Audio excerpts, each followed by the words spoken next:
did the tush push just take a blow?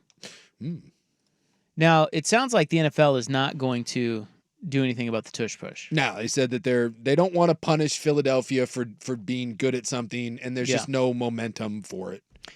Which I'm surprised there's no momentum for it, because you would think the other teams would be like, yeah, get rid of that thing. Yeah, I know, because it's really frustrating. Like if you bet against the Eagles, or your team is playing against the Eagles, that play is maddening. Yeah, the only one that's ever stopped it is Vita Vea. But now that Jason Kelsey's gone, we'll be interested to see. Well, that's what I was getting at, is that, everybody talks about how Jalen Hurts is the key to that. Yeah, he squats like 600 pounds. He's like, he's not your normal quarterback. But Jason Kelsey retiring, it's something not many people have talked about. What does that do to the tush push? Yeah. I mean, and we won't know until the season. And this is ultimately why I think that the tush push isn't going anywhere for the other teams stop it. It's really a unique Philadelphia thing, and it's hard to ban something when no one's really been hurt off of it, and only one team uses it to that sort of success. You said other teams stop it? Yeah. What do you mean? The other teams don't have the success doing it that Philly does. So they don't stop it? Well, he's saying is that it gets stopped when other teams do it. That's what I'm not. When other teams try to do it, it gets stopped. Right. Yeah, okay. It's an effective play, but it is not the guaranteed success unless Philly's doing it. And so I think that was always the rub that a lot of NFL people had was it'd be one thing, and I do think it would get banned. One, if someone got seriously hurt, like a quarterback or a center broke his neck, that would be a big deal because it usually takes something catastrophic on the horse collar. The hip drop tackle is going to be the next to go, guaranteed.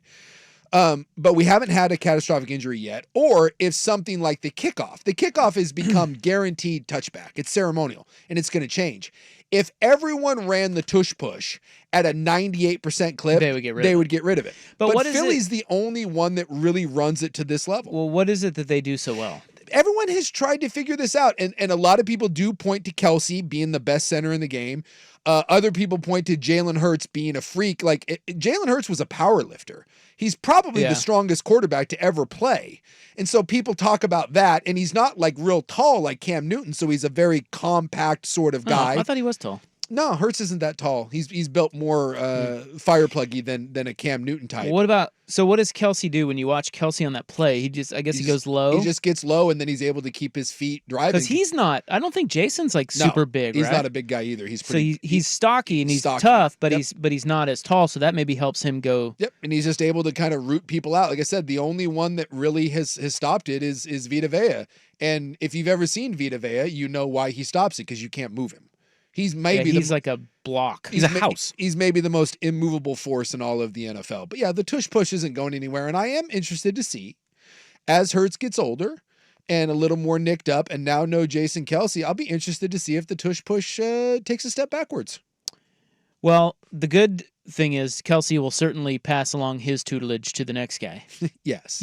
About what he does on that play. But at the same time, it's just that may be one of those unique things that you just can't teach. Didn't the Chiefs stop it in their not the Chiefs, not the Super Bowl. Who'd the Eagles just lose to? In the playoffs? Didn't they get drilled by the Bucks? Was it the Bucks? Yeah, it was the Bucks because Vita Vea stopped it. That's right. But I thought Vita Vea stopped it in the regular season. He did. They played in the regular season. And then he stopped it again in the playoffs. Yeah, because people were like, "Hey, we figured out how to stop the tush push. Just get yourself a Vita Vea. If you can find one of those guys, apparently you can stop it." So is Vita Vea so how old is Vita Vea now? Oh, he's probably late 20s, early 30s. He's been around for a while. So he's going to be he's 29. That dude's he's going to win another ring or two, because he is going to hang on so long as just the tush push stopper on someone's roster in the NFC. I would love the idea that at the end of his career, someone just brings in Vita Vea for goal line situations. I kind of feel like that wasn't Vince Wilfork doing a bunch of one-year deals at the end? It felt like people were trying to use him for that. Not that the tush push was a thing then. Yeah, it's not as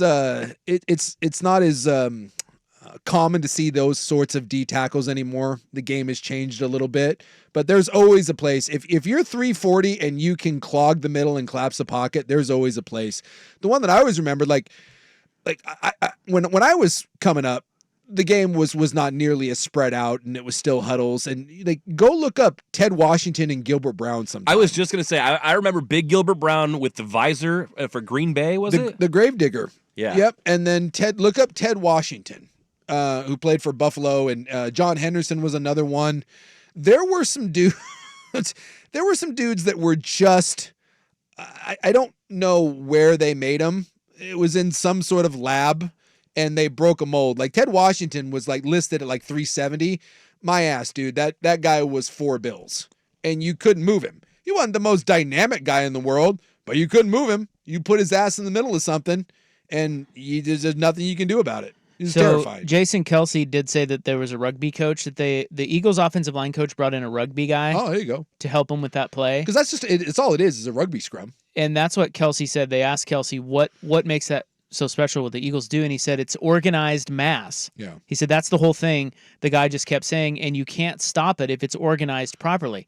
That's the deal. It's the more you coach it up and the more detailed it is, the more organized it is, and that's what makes it so difficult. Makes sense. So they're all on the same page. Yeah, when you watch rugby scrums, they all lock arms and they Yeah. get there, and you try to root each other out. That's fascinating. I'm amazed that other teams can't do it even half as good as the Eagles. And a lot of teams don't want to do it because the fear of getting someone, namely the quarterback, hurt. Well, and the other thing, too, is because you talk about the coordination being important, people don't want to practice it because they don't want to get people hurt. So not try it in the game, but having everyone intentionally pile up like that to see if you can get it right on the practice field, not worth it to a lot of I will coaches. tell you, there is nothing worse than goal line live practice. Of all the things you can do at practice, there is nothing that eats more Richard than... Yeah, because you really got to go all out, right? Yes. Like you, and it's just and you don't want to you because don't it's want practice. to. And it's you just all it is getting stepped on and kicked and buried because there is no real. I mean, I guess there is in this case. There is a technique to it, but reality is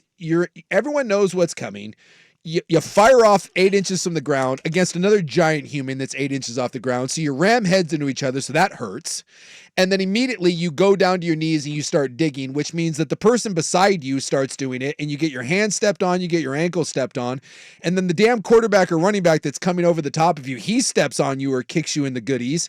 And then by the end of it, you've got 9 different guys that lay on top of you. It's just awful. It's the dumbest thing in the world. So you're right. Like, who wants to do that in practice with guys that are making millions of dollars? Well, why would you even? It's almost like why even practice that? Like that's just a but it's a play. You just got to nut up and.